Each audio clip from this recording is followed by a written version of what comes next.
बिस्मिल्लाहिर्रहमानिर्रहीम। अस्सलामु अलैकुम। सऊदी अरब में एक बहुत बड़ी ख़बर सामने आई है। सऊदी अरब के दिफाई नुक्ता नज़र पर भी सवाल उठ रहे हैं। एक सऊदी शहज़ादा इस हादसे में जान से गया और फिर इसराइल के इस वाक़े में मुलव्वस होने की जो खबरें और ख़दशात ज़ाहिर किए जा रहे हैं, इस पर भी हम बात करेंगे।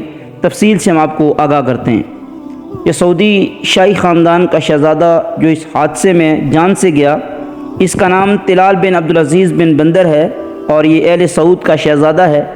मोहम्मद बिन सलमान का कज़न है और पूरा सऊदी अरब इस वक्त ऐसा गम में मुब्तला है कि सऊदी अरब से मुख्तलिफ़ ममालिक ताज़ियत कर रहे हैं। सऊदी अरब की क़यादत को मुख्तलिफ़ ममालिक फ़ोन कर रहे हैं। इस खबर की तफसील कुछ इस तरह बताई गई है कि ज़हरान में किंग अब्दुल अज़ीज़ एयर बेस है, वहाँ एयर फोर्स के तैयारे अपने मामूल की परवाज़ें कर रहे थे। एन उसी वक्त एक F-15 ऐसे त्यारा जो लड़ाका त्यारा है, अमेरिका का बनाया हुआ है, ये जब उड़ता है तो इसमें टेक्निकल फॉल्ट आ जाने की वजह से यही बताया गया है कि यह हादसे का शिकार हुआ और इसमें बैठे हुए दोनों पायलट्स शहीद हो गए, जिसमें एक पायलट जिसका नाम तिलाल बिन अब्दुल अज़ीज़ बिन बंदर है। और ये जो बंदर हैं अब्दुल अज़ीज़ के साहिबजादा थे, शाह सलमान के भाई थे। कुछ अर्सा पहले इनकी वफ़ात हुई है, तो आज उन्हीं की नस्ल में ये तिलाल बिन अब्दुल अज़ीज़ जो हैं ये भी वफ़ात पा गए हैं। इन्ना लिल्लाहि व इन्ना इलैहि राजिऊन। पुलिस ने बताया, तुर्की अल माल्की जो वजारत के तर्जुमान हैं, उन्होंने बताया कि एक मामूली परवाज़ थी, हादसा हो गया, हम उसकी तहकीकात करें।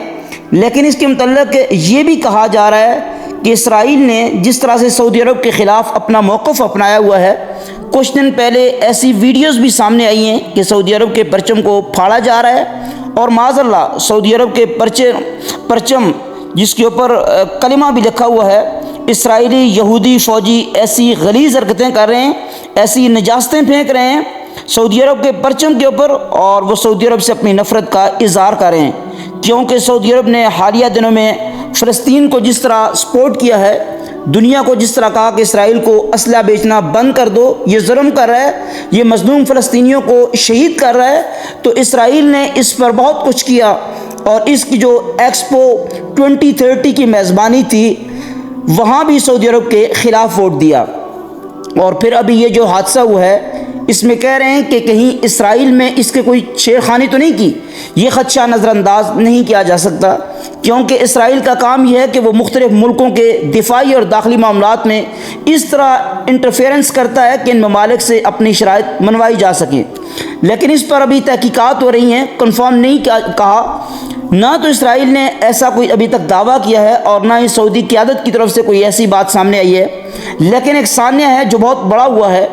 एक सऊदी शहज़ादा जो आम तौर पर इस तरफ बहुत कम आते हैं, फ़ौज के जितने भी महकमे इस तरफ बहुत कम आते हैं, वो शहज़ादे अपना कारोबार करते हैं, लेकिन वो अगर यहाँ पे आएँ तो इनकी बड़ी कदर की जाती है। वो मुल्क का दिफा करते हैं, मुल्क की हिफाजत के लिए अपनी जान की बाजी लगाते हैं। तिलाल बिन अब्दुल अज़ीज़ को लोगों का बहुत प्यार मिलता था और इसी वजह से आज पूरा सऊदी अरब गमगीन है कि वो दुनिया से चले गए। एक ऐसा इंसान जो सऊदी अरब से बहुत मोहब्बत रखता था और उसके लिए वो खिदमत में पेश था, वो आज दुनिया में नहीं रहा। शाह सलमान, वली-ए-अहद मोहम्मद बिन सलमान और पूरा सऊदी अरब इस वक्त शदीद सदमे और दुख में है। अल्लाह ताला से दुआ है कि अल्लाह ताला इस मरहूम शहज़ादे की कामिल मग़फ़िरत फरमाए, अल्लाह ताला उसके दर्जात को बुलंद फरमाए।